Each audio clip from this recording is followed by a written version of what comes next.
pessoal, boa tarde, né? Meu nome é Carol Ministério, eu sou historiadora, sou professora, sou mediadora cultural. Para mim, primeiro, é um prazer, né, estar participando de mais um Festival Baderna. Eu acho super bacana esse festival, né, que agrupa tantas mulheres competentes, interessantes. Né? Tive o prazer de participar da primeira edição e é um grande prazer também estar participando dessa segunda edição.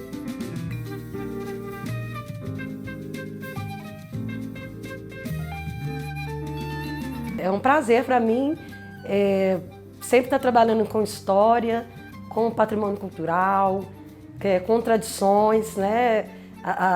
Essa nossa homenageada aí dessa edição, que é a taioba, que é um elemento, é um ingrediente muito importante, né, na culinária mineira.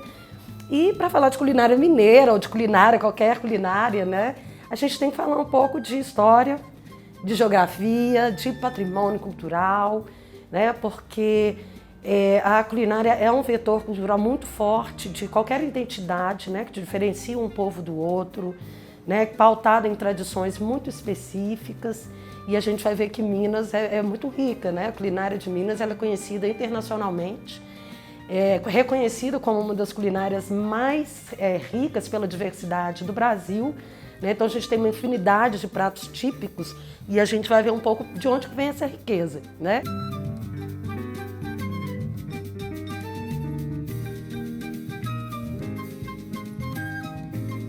Essa riqueza ela vem sim a partir dos grupos, né, dos diferentes grupos, dos diversos grupos e povos e culturas que se encontraram no território mineiro, assim como no Brasil de uma forma geral, mas em Minas ficou muito forte essa contribuição de cada uma dessas matrizes, né, tanto a europeia, a indígena e a africana, que se encontram aqui no território de Minas, principalmente no fim do século XVIII, quando começa o período de ocupação do território em função da atividade mineradora, da atividade econômica mineradora. Bom, primeiro eu queria dizer que essa importância da culinária, assim como as festas, como os rituais, como as formas de fazer, os modos de fazer, os saberes, né, que é o que as celebrações, que é o que a gente chama de patrimônio cultural imaterial, né?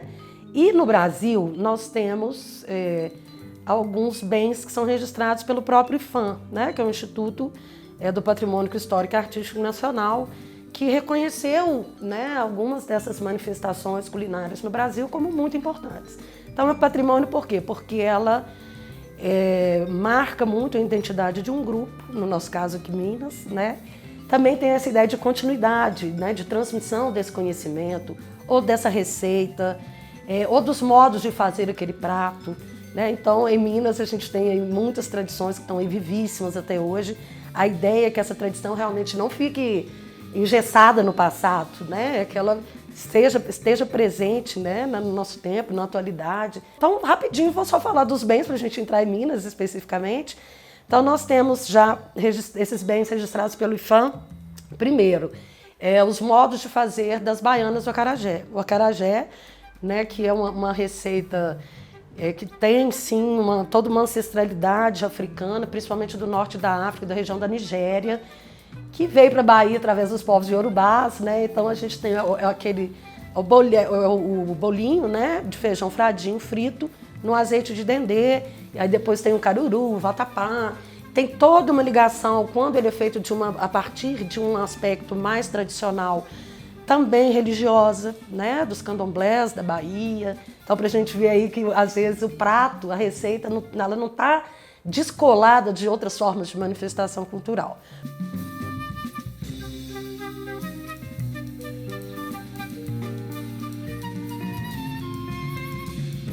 A gente tem também, claro, em Minas, o queijo, né, gente? As formas aí de fazer o queijo artesanal de Minas, principalmente do Cerro, da Serra da Canastra e da Serra do Salitre. Então, esses modos de fazer também que são muito tradicionais, são conhecimentos que são passados de geração em geração.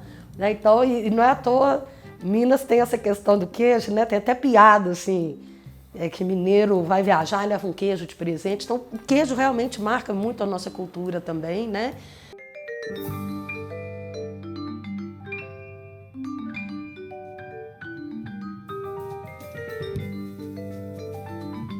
Nós temos os doces finos coloniais de Pelotas, no Rio Grande do Sul, que também são feitos a partir de receitas muito específicas, né, de ingredientes muito específicos também.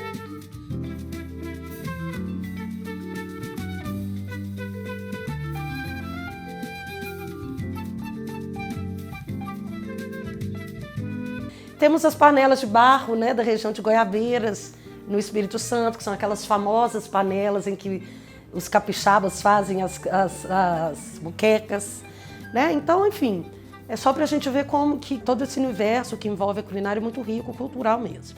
Em Minas, o que nós vamos ter? Antes da chegada dos bandeirantes paulistas, né, aí no meados para fim do século XVII, no território de Minas, obviamente, a gente já tinha alguns grupos indígenas, né? E a gente vai ver que até a nossa grande homenageada e a nossa celebrada taioba é dessa origem indígena, né? E não portuguesa, como a couve, por exemplo, mas depois a gente vai falar um pouquinho melhor sobre isso. Mas então esses grupos indígenas já ocupavam o território das Minas, né? Então, mais para o lado oeste, da região central, assim, mais a oeste, já ali na divisa com Mato Grosso, a gente teria vários grupos ligados um pouco aos caiapós, que seria aí um grupo étnico que pauta vários outros grupos, então esses grupos ligados aos caiapós. A leste, né, já para o lado do Espírito Santo, a gente já teria os botocudos, os aimorés. Estou falando alguns, mas são vários, né? Mas é só para a gente ver que cada uma dessas três matrizes que povoaram o nosso território, que trouxeram suas riquezas e suas tradições culturais, inclusive esses ingredientes, elas por si só já são diversas também. Então são vários grupos étnicos que já estavam nessa região, sem contar os grupos indígenas que subiram com os paulistas, né, os bandeirantes, porque os bandeirantes, muitos já eram mestiços, né, os chamados mamelucos, né, um pouco dessa mistura do branco com o indígena. Então é uma diversidade muito grande só da questão indígena. Depois nós temos, claro, os portugueses, né, que inclusive na Guerra dos Emboabas, né, em 1708, expulsam os bandeirantes paulistas da região das Minas para administrar, né, toda a riqueza que estava sendo descoberta, né, as pedras preciosas, não só o ouro, mas os diamantes também.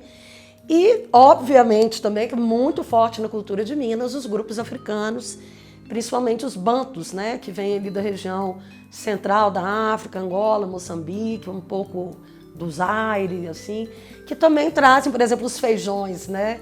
Nosso feijão tropeiro, que é famosíssimo também, que marca muito a culinária mineira. Os feijões, eles são de origem africana. Na África já existiam várias espécies de feijão. O próprio feijão andu, que é muito comum no norte de Minas, em Montes Claros, né? É um feijão trazido pelos africanos. O preto também, o manteiga, enfim. Então a gente vai ver dessa convergência, é uma síntese, na verdade, a culinária típica mineira, é uma síntese dessas várias culturas que vieram para o estado, né?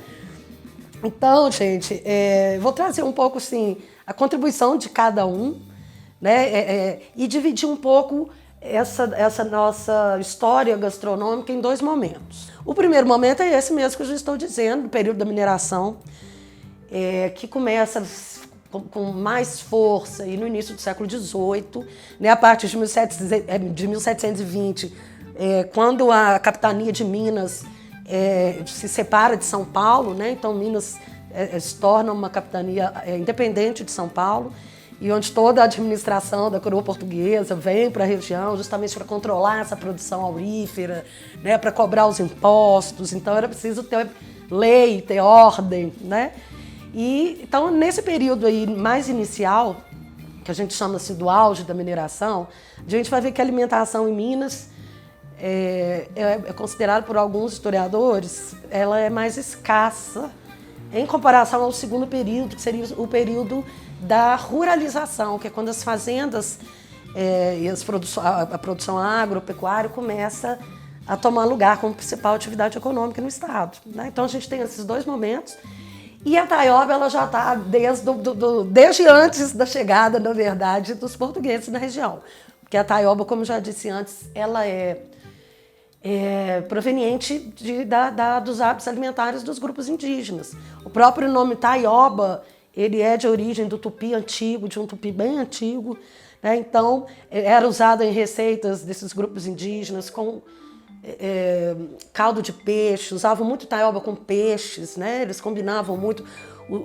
Os indígenas não gostavam muito nem da carne de porco, nem da carne de frango. Eles preferiam sempre o peixe, né? Então a taioba era um acompanhamento, né? Junto com as farofas, com as paçocas, com alguma coisa de mandioca, né? Alguma coisa de milho também.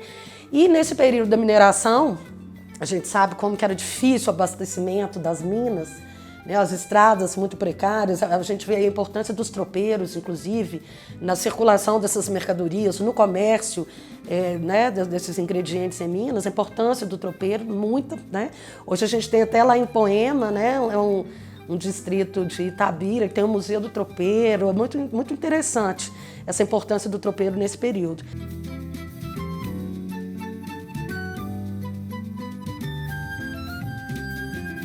Então, como era difícil essa comercialização dessas mercadorias e chegar, por exemplo, dos litorais até aqui em Minas, o que era consumido? O que estava disponível ali, no entorno. Né? Então, a comida indígena estava ali. Então, seriam o quê? As batatas, batata doce, abóboras, banana da terra, né? Porque depois os portugueses trazem outras espécies de banana. Os angus, né? Inclusive angu e fubá. Apesar do milho não ser originário da África, sim da América Central, do México, mas a palavra angu e fubá são de origem africana, porque na África eles tinham os milhetos, é uma outra espécie de milho, um milho menorzinho. Então eles já faziam essa espécie de massa, mas com outro tipo de milho. Então eles adaptaram. O que os africanos muito sabiamente fizeram? As mesmas receitas, só com adaptação de ingredientes, né? Então a gente já está vendo aí essa mistura, né? Então, nesse período de escassez da mineração, as hortaliças e essas verduras criadas em quintal, que a gente chama de saberes de quintal, eram muito importantes. E a taioba estava aí encabeçando um pouco esses legumes e essas verduras que faziam parte da dieta indígena, né?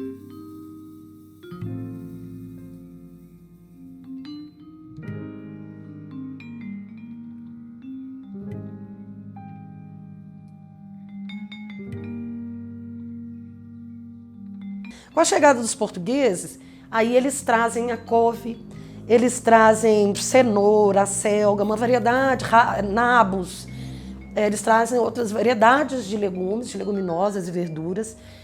O português gostava muito dos cozidos, né, que é aquela comida quente, ensopada, e que retém, inclusive, o próprio nutriente dos alimentos. O assado, o que ele faz? Ele tira, né, as propriedades nutricionais do alimento. Os cozidos não, eles mantêm, né, aquele suco que sai da cenoura quando você cozinha algum legume, né, aquela água, praticamente o nutriente sai todo, né, na água. Então, e os portugueses também trazem as carnes de porco, de frango. Os indígenas comiam a caça, né, a pesca, então tinha essa diferenciação também, né, gente, do cardápio, né, o que os negros escravizados comiam, muito provavelmente não era o mesmo cardápio, né, dos portugueses, das elites mineiras da época. Então ainda tem também essa diferenciação no próprio cardápio, tá? Mas a taioba tem todas, viu, gente? A taioba está nas mesas e nos pratos de todos os grupos, tá bom?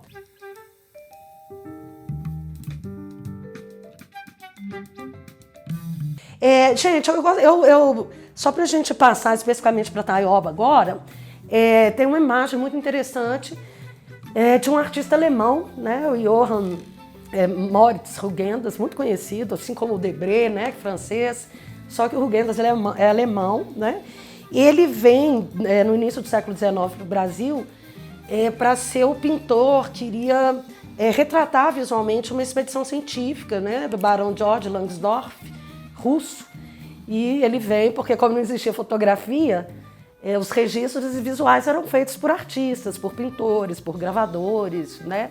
Então ele vem junto com essa expedição, mas ele acaba brigando com o barão George Langsdorff e ele não segue a expedição que chega até a Amazônia e tal. Ele se separa do grupo e vai fazer os seus registros de forma autônoma. Inclusive ele é conhecido como um dos grandes cronistas visuais da história do Brasil e ele passa um tempo viajando pela região das Minas, pela Minas Gerais, então ele tem muitos registros da época. E aí tem uma imagem muito bacana, né, que se chama índios numa fazenda de Minas Gerais.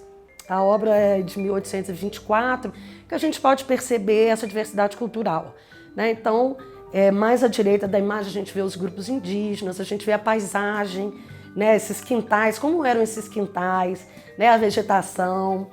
A gente vê também bem abaixo da imagem dois animais, uma espécie de preá, assim, para a gente também ver a presença dessas carnes de caça. Né? Mais do lado direito da imagem, a gente vê também já alguns brancos, né, vestidos com chapéu. E mais à esquerda ainda a gente já vê uma mulher negra e um rapaz negro. Então é interessante a gente ilustrar essa diversidade cultural rica do estado de Minas, né?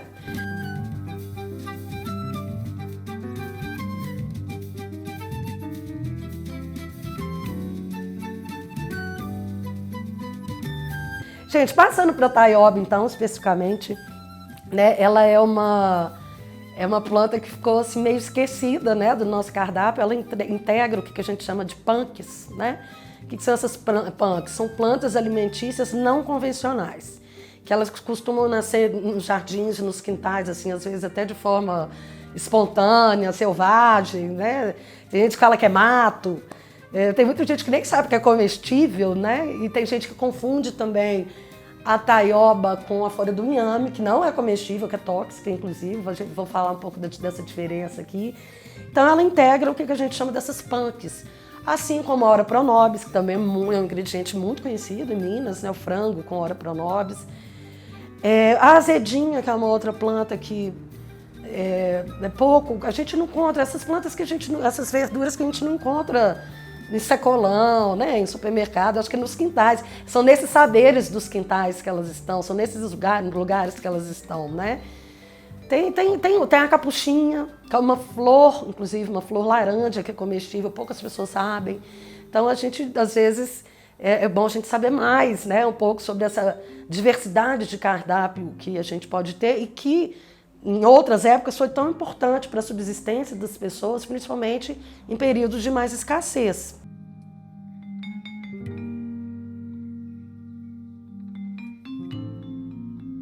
Pessoal, então a taioba é uma planta que vem da família das aráceas, né? Ela tem algumas variações de espécies, de gêneros.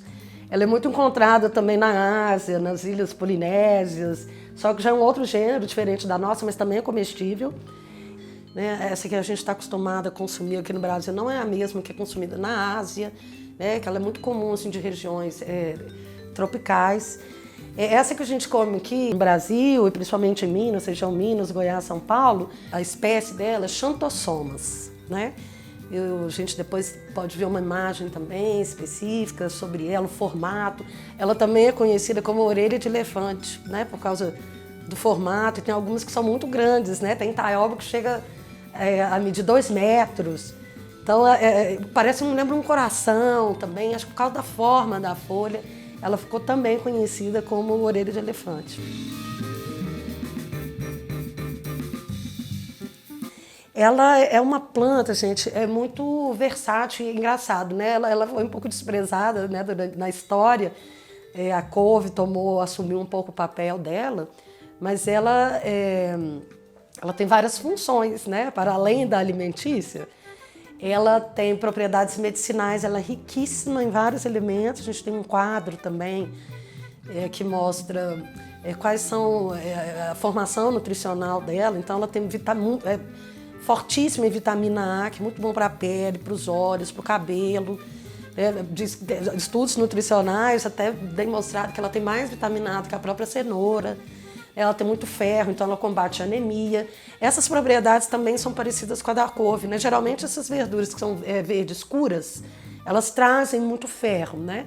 Ela tem muito fósforo, enfim, proteínas, muitas vitaminas, minerais. Então ela, né, além de ser muito rica nutricionalmente falando, ela também tem essas propriedades medicinais, né? Diz que ela é muito boa também para regular o sistema gastrointestinal, aumentar a imunidade. Ela é antioxidante, então ela é uma riqueza danada. Além do sabor dela, assim, eu não é por nada, não, mas eu prefiro taioba do que couve. Tem muita gente que não gosta de couve. O sabor da taioba é um pouco mais suave do que o da couve. e assim, nutricionalmente falando, é tão importante quanto, se não for mais, né? Ela também pode ter uma função ornamental, porque ela é muito bonita, principalmente as maiores, né? Então elas lembram um pouco também aquelas costela de Adão, né? Tem várias folhas que são um pouco parecidas. Inclusive a gente vai ver essa questão das folhas parecidas, para a gente saber diferenciar um pouco do inhame. E ela também, ela é um pouco inseticida, né? Se ela for macerada, transformada em incenso ou queimada, a fumaça dela também afugenta insetos, bichos e pernilongos. Então ela é múltipla, né, gente? Ela além de estar ali, né, simples ali no quintal, fácil, ela tem todas essas características e esses benefícios, né? Agora tem a conhecida taioba roxa, que na verdade não é taioba, é a folha do inhame, né? O inhame a gente consome, mas o tubérculo, né? A folha do inhame, ela é muito parecida com a folha da taioba, só que ela é tóxica, né? Então, primeiro saber diferenciar o que é conhecido como taioba brava ou taioba roxa. Mas na verdade não é essa nossa taioba comestível. A nossa taioba comestível, ela é toda verde, né? E ela tem uma diferencinha. O talo, ela sai do fim da folha, né? O talo do inhame, ela sai do meio da folha, é uma das diferenciações também. Mas o talo do inhame é roxo, então por isso que é chamada aí de taioba brava ou taioba roxa, que ela é tóxica, então ela dá inchaço na boca, é como se fosse uma pimenta, é uma coisa meio urticante, assim, ela te deixa com dificuldade de respirar, de engolir, às vezes dá dor de barriga, vômito, então vamos saber diferenciar, porque durante a pesquisa eu vi muita gente falando assim, na minha terra se chama inhame, não é a mesma coisa, tá bom? Taioba, folha de inhame é outra coisa, mas o problema é que elas realmente são muito parecidas, por isso que às vezes tem essa confusão, né?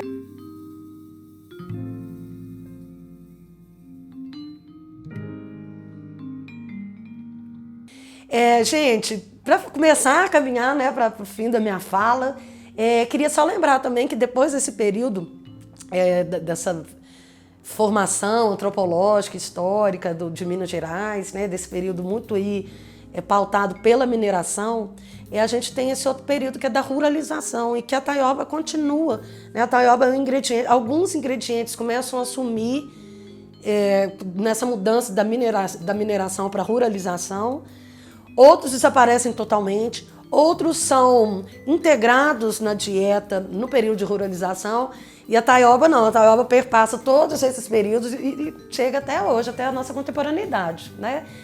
O que é a ruralização? É quando as fazendas e essa produção agrícola, agropecuária, principalmente ligada ao gado de leite, ao queijo, né? Começa a assumir um pouco essa importância como principal atividade econômica do Estado. Então mudam alguns hábitos alimentares, né? Assim, enquanto na mineração a base da alimentação dos mineiros era o milho, né, o angu, o fubá, a farinha de milho, os mingaus, as broas, as canjicas, tudo muito ligado a milho, né? Inclusive até nas festas juninas, uma das tradições da festa era comemorar, né, a fartura da colheita do milho. Por isso que na festa junina a gente tem muito alimento à base de milho, né? E no período já da ruralização, o arroz ele toma um pouco esse papel de base da alimentação. Aí começam a vir as galinhadas, né? Arroz com galinha, os risotos, né? Então, é só para a gente ver. E o leite e o queijo, que tem muita fartura no período da ruralização, no período da mineração não é que não havia, mas não havia com tanta abundância, né? E aí é só para a gente prestar atenção que a taioba está em todos esses períodos. E a maioria desses historiadores, eles dividem eles estabelecem, né, essa periodização em Minas, que impacta, claro, obviamente, nos ingredientes que são utilizados. Principalmente a Mônica Abdala, gente, que é uma historiadora muito importante, que pesquisa toda essa formação cultural ligada à culinária em Minas Gerais. Ela tem um texto muito interessante que chama Sabores da Tradição.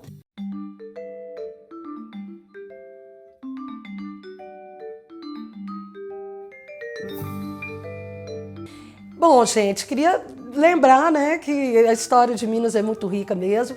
Minas Gerais por si só já é diversa, né? Queria lembrar que norte de Minas a gente já tem uma outra configuração também de hábitos alimentares. Aqui na região de Minas a gente tinha mais esse consumo do porco e da galinha, como eu já falei antes, né? Porque o gado ele vinha do norte de Minas, dessas regiões lá, principalmente que faziam fronteira com a Bahia, já com a parte do Nordeste, né? Que é bem aquela região de Montes Claros, mais mesmo para cima ainda. Então era mais difícil chegar esse gado todo em Minas, então o porco e o frango, né, eram animais criações que podiam também ser feitas nos próprios quintais. E aí, por exemplo, em Montes Claros, lá no norte, a gente já tem o que é muito típico, seria justamente a carne de sol, né, que era salgada e ficava no sereno, assim, no sol, para ela ser seca. Era muito comum se secar as carnes, se salgar as carnes, com uma ideia também de preservar, né, aquele alimento, ou colocar as carnes na lata com gordura, né, porque sem geladeira tinha que ter alguma prática de conservação dos alimentos, né? E o pequi, que também é indígena. Então, Minas é muito diversa culturalmente, temos várias regiões. No norte de Minas a gente já tem hábitos alimentares específicos, no sul outros, né, no Triângulo. Agora aqui na nossa região central é um pouco dessa análise que eu trouxe, né, um pouco desses aspectos antropológicos que eu trouxe.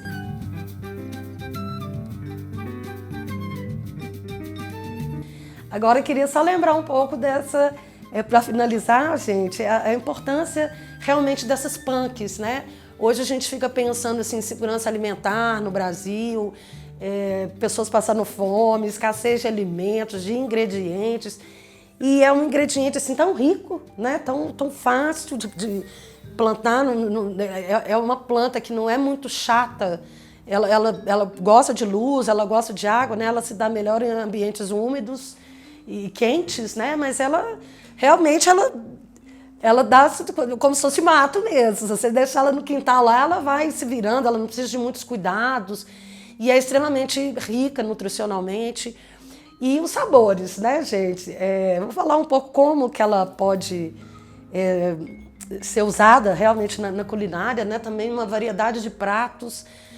A taioba, por exemplo, pode ser usada assim como a couve, né? O preparo é um pouco parecido, refogada, óbvio, né? Claro, com angu, muito comum também.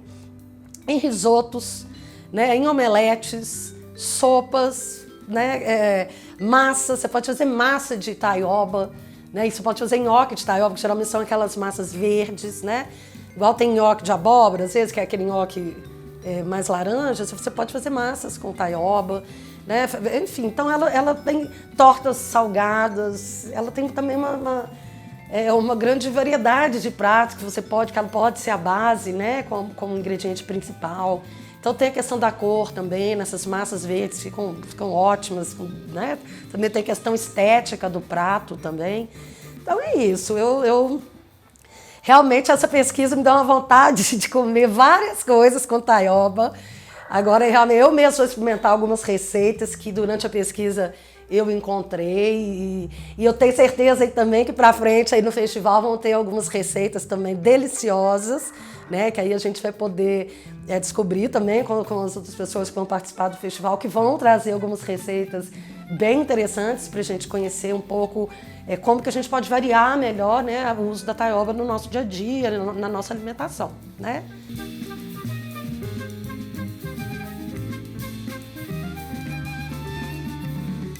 Pessoal, então é isso. Eu queria agradecer demais, né, ao interesse de vocês pelo assunto, da gente estar aqui batendo esse papo um pouco sobre história de Minas, geografia, cultura, tradições e sobre esse ingrediente aí que faz parte da nossa história, né? Às vezes a gente lembra muito da couve, mas a couve é de origem portuguesa, assim como o espinafre, né? Então acho que se a gente for pensar por um viés assim mais tradicional mesmo, nativo, eu acho que a gente tem que pensar primeiro na taioba e depois na couve, depois no espinafre, né? Tem um historiador muito famoso, que é o Eduardo Frieiro, né? Ele escreveu um livro que chama Feijão, Angu e Couve, que ele considera o tripé da alimentação de Minas. E aí eu acho que se a gente for pensar a partir de uma perspectiva decolonial, né? Assim, eu acho que o livro, para mim, deveria chamar Feijão, Angu e Taioba. Gente, então é isso. Muito obrigada. E Vamos lá, vamos seguir para o festival, que ainda vai ter muita coisa gostosa aí pela frente. E aí eu vou ficar de olho nas próximas receitas que vão surgir aí, tá bom? Tchau, tchau, pessoal. Obrigada.